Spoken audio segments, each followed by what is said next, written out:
Good evening everyone. Today, we the students of class 6 are going to read the lesson of Wizard of Oz in our reading class. So now let's begin. Rishika and Anya will play the role of narrator. Viraj Singla will read the dialogues of Scarecrow. Aaral will read the dialogues of Dorothy. Let's begin.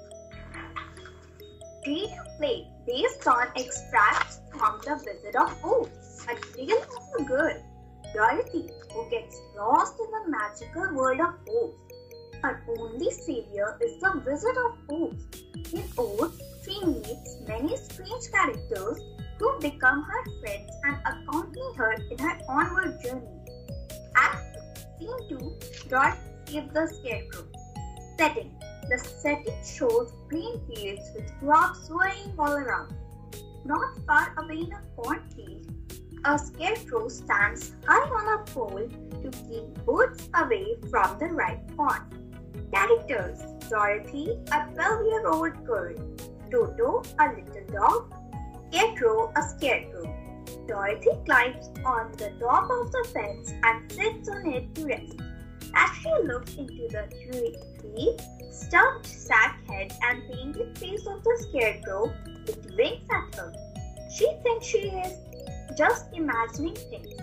When the scarecrow nods its head in a friendly manner, Dorothy climbs down the fence and walks up to it. Did you speak? Certainly. How do you do? I'm pretty well, thank you. How do you do? I am not feeling well because it is very, very tiring and dull being perched up here night and day to scare away crows.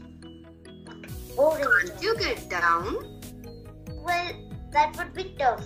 You see, this pole is stuck to my back. If you will please take away the pole, I shall be greatly obliged to you. Dorothy lifts the figure off the pole and sets it free.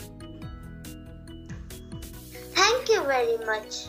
I feel like a new man. Who are you? And where are you going?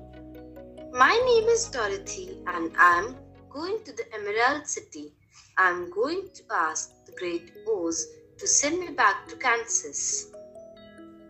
Where is this Emerald City? And who is this Oz? Why don't you know? No, indeed. I don't know anything. You see, I am stuffed, so I have no brains at all. Oh, I'm awfully sorry for you. Do you think if I go to the Emerald City with you, the Great Oz would give me some brains? I'm not sure, but you may come with me if you like. If Oz will not give you any brains, you will not be no worse off than you are now. As I really want some brains, although I don't really mind my legs and arms and body being stuffed because I cannot get hurt. If anyone treads on my toes or sticks a pin into me, it doesn't matter, for I can't feel it. But I don't want the people to call me a fool. And if my head always stayed stuffed with straws instead of brains, so how am I ever going to know anything? I understand how you feel. If you will come with me, I'll ask Oz to do all he can for you. Oh, thank you. Toto the dog growls in an unfriendly way at Scarecrow. Don't mind Toto, he never bites. Oh, I am not afraid. He can't hurt the straw. Do let me carry that basket for you. I shall not mind it, for I cannot get tired. I'll tell you a secret. There is only one thing in the whole world I am afraid of. What is that, the man with the plow? No, it's a lighted match. Act 2, Oh, the Cowardly Lion. Settings: a thick forest. Characters: Dorothy, a 12-year-old girl. Scarecrow, a scarecrow. Tin Woodman, a tin man. Toto, a little dog. Lion, a lion. Don't you dare to bite Toto. You ought to be ashamed of yourself, a big beast like you, to bite a poor little dog. I didn't bite him. No, but you tried to. You are nothing but a big coward. I know that. I have known it all along. But how can I help it? I don't know, I'm sure, to think of you striking a stuffed man like the poor scarecrow. Is he stuffed? Of course, he's stuffed. That's why he went over so easily. It astonished me to see him whirl around so stiffly. Is the other one stuffed too? No, he's made of tin. That's why he nearly blunted my claws. When they charged against the tin, it made a cold shiver run down my back.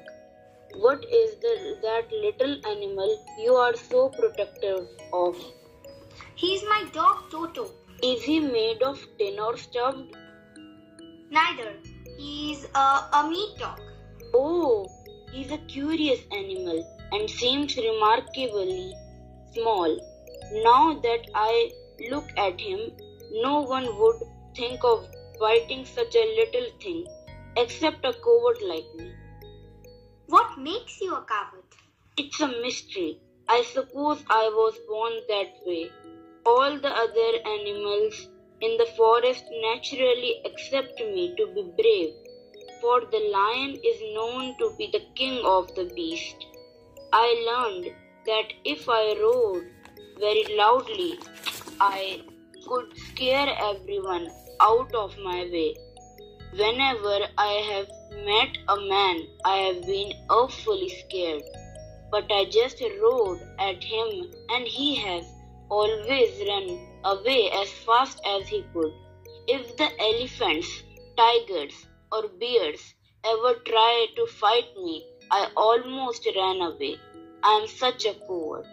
But as soon as they hear me roar, they all try to get away from me.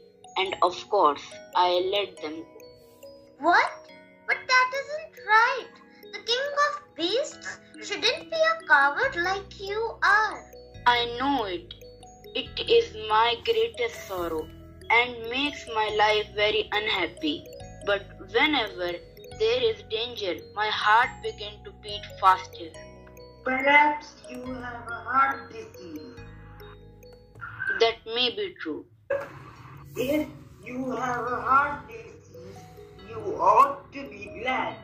It proves you have a heart disease. For my part, I have no heart, so I can't have a heart disease. Perhaps if I had no heart disease, I would not be a coward. Have you got a brain? I have never looked to see. I'm going to the great Oz to ask him to give me some, for my head is stuffed with straw. And I am going to ask him to give me a heart. And I am going to ask him to send Toto and me back to Kansas. The Wizard of Oz could give me courage, couldn't he? Just as easily as he could give me brains. Or give me a heart. Or send me back to Kansas. Then, if you don't mind, I'll go with you, for my life is simply unbearable without a bit of courage. You are very welcome, for you will help to keep away the other wild beasts. It seems to me they trust me more cowardly than you are, if they allow you to scare them so easily. They really are, but that doesn't make me any braver. And as long as I know myself to be a coward, I shall be unhappy. Vaishvi, Thank you for asking. I like this video too much. I hope you all have liked this way of reading. Yes, ma'am. Yes, ma'am. Today's role. Okay. Thank you so much. Ma'am.